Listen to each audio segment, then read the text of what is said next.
Seria Guilherme de Pádua um ex-psicopata? E afinal de contas, será que existe psicopata recuperado? Fica até o final do vídeo que você vai entender.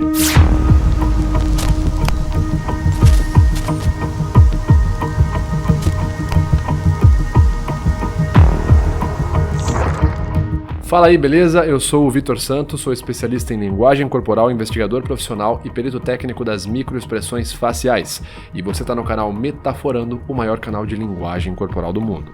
E hoje falaremos mais uma vez sobre o caso Daniela Pérez / Guilherme de Pádua. Hoje focaremos um pouco mais na ótica dos transtornos de personalidade antissocial, o que popularmente se resume à palavra psicopata. Será que o Guilherme de Pádua, um dos criminosos responsáveis pelo crime de Daniela Pérez, teria traços de personalidade antissocial ou traços de psicopatia? Vamos falar sobre tudo isso e muito mais, só que antes vale a pena lembrar, se você quiser ver mais vídeos como esse, onde a linguagem corporal é comentada de forma técnica por um perito facial que de fato é certificado, se inscreve nesse canal aqui, curte e compartilhe os nossos vídeos. Sem mais delongas, vamos entender um pouco sobre o contexto do vídeo. O transtorno de personalidade antissocial. Esse é o nome, cientificamente falando, para categorizar as pessoas popularmente chamadas de psicopatas. Como o próprio especialista e referência nacional, Dr. Guido Palomba, nos informa, o psicopata é aquela pessoa que transita entre a insanidade e a sanidade mental, sendo seu critério de destaque mais chamativo o de uma pessoa que não tem empatia, ou seja, falta-lhe a capacidade de se colocar emocionalmente no lugar de outras pessoas.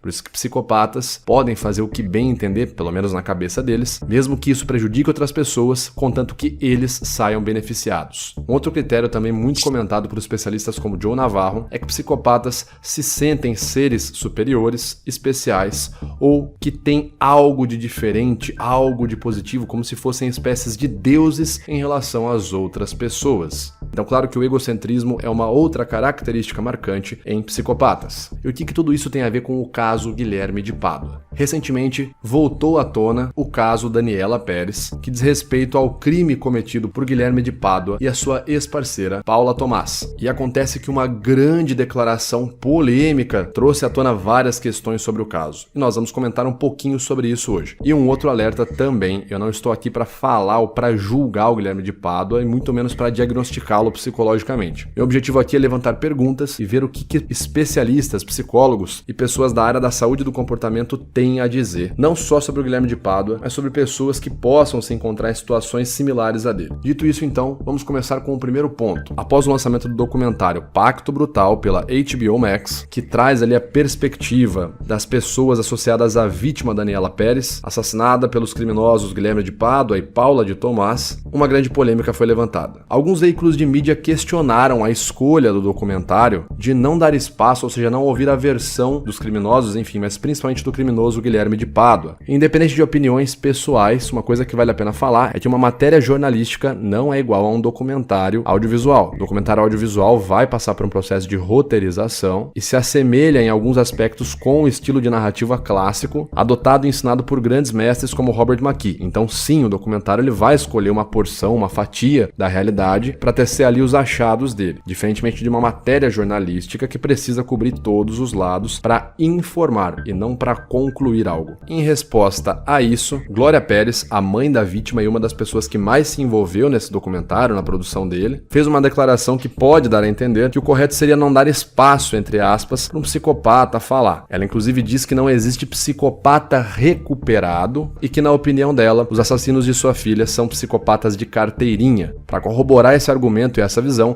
a doutora Ana Beatriz, que é referência nacional em psiquiatria, em psicologia e em específico no estudo de psicopatas, deixa claro numa entrevista que aparentemente é possível ver em Guilherme de Pádua todas as características de um psicopata. Como ela mesma diz, nunca estive com ele, não o examinei, mas certos crimes somente um psicopata é capaz de cometer. Você já se perguntou quais foram os protocolos de investigação utilizados no caso Daniela Pérez? Como os detetives fazem para realizar a observação dos dados e a análise dos fatos? Eu falo sobre tudo isso e muito mais num react exclusivo feito como detetive profissional, analisando o documentário Pacto Brutal. Você pode conferir esse vídeo na íntegra no meu mais novo canal, Meta Studios, clicando no primeiro link na descrição desse vídeo.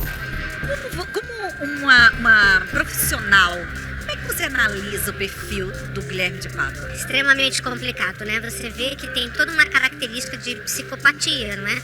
Uma pessoa que tem uma frieza, tem um autocontrole, não foi aquela situação de um momento de impulso, de descontrole e teve uma situação de perda do seu raciocínio e agiu de uma maneira inadequada. Existem características que demonstram uma frieza, uma coisa calculista, não é? Não tem empatia, não se coloca no lugar do outro, não tem o sofrimento que qualquer pessoa normal.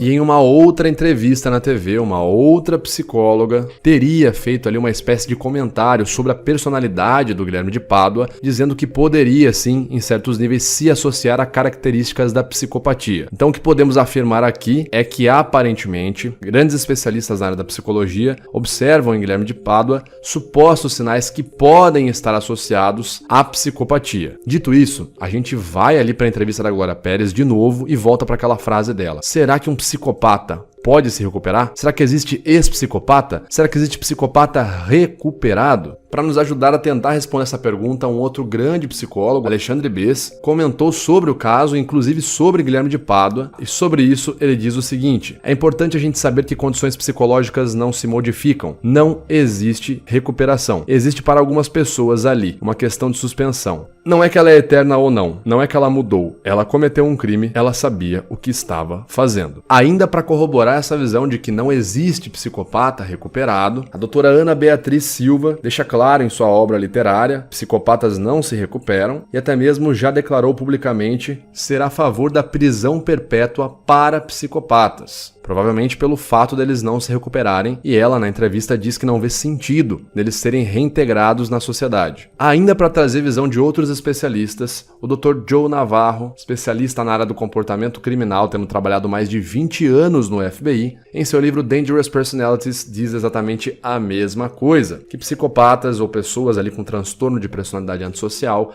não tem recuperação, e a atitude que você deve fazer é isolar essas pessoas ou se afastar ao máximo delas, ou garantir que elas não se aproximem de você e nem da sua vida. Pegando uma outra visão de um outro especialista, Tim Larkin, ex-oficial da Marinha dos Estados Unidos e especializado em defesa e segurança e defesa pessoal para mulheres, diz em seu livro When Violence is the Answer que pessoas com esse tipo de personalidade de fato são irrecuperáveis, e se você não quer entrar num combate físico, não quer entrar numa situação prejudicial para sua integridade física e sua sanidade mental, o que você deve fazer é, antes de mais nada, evitar contato com essas pessoas, se afastar ao máximo ou isolá-las da sua vida. Portanto, com base em todas essas informações de inúmeros especialistas, o que a gente pode tentar dizer sobre a questão levantada pela Glória Pérez, se existe psicopata recuperado, é que aparentemente não. E sobre a questão levantada pela mídia, do porquê não ouvir Guilherme de Pádua, bom, o que a gente pode dizer é que uma resposta definitiva talvez não seja possível de ser tecida, mas com base no que os especialistas nos indicam, o mais ideal seria isolar essas pessoas, ao invés de dar mais espaço para elas, e que aparentemente não faria muito bem ouvir a versão delas, uma vez que elas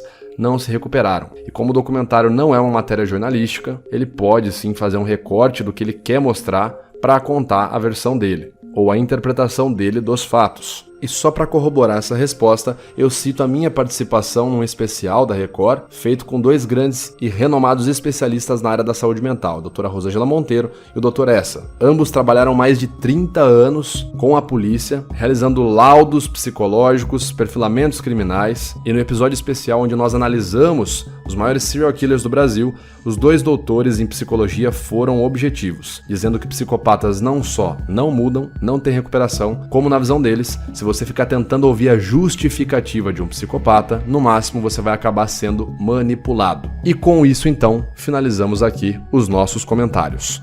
Bom, essa foi então a nossa análise. Se você gostou, já sabe, se inscreve aqui nesse canal, ajuda a gente, curte, compartilha o nosso vídeo, tá certo? Vamos ajudar a mais pessoas conhecerem esse maravilhoso universo da linguagem corporal. Comenta aqui quem mais você quer ver analisado e eu te vejo no próximo vídeo. Valeu!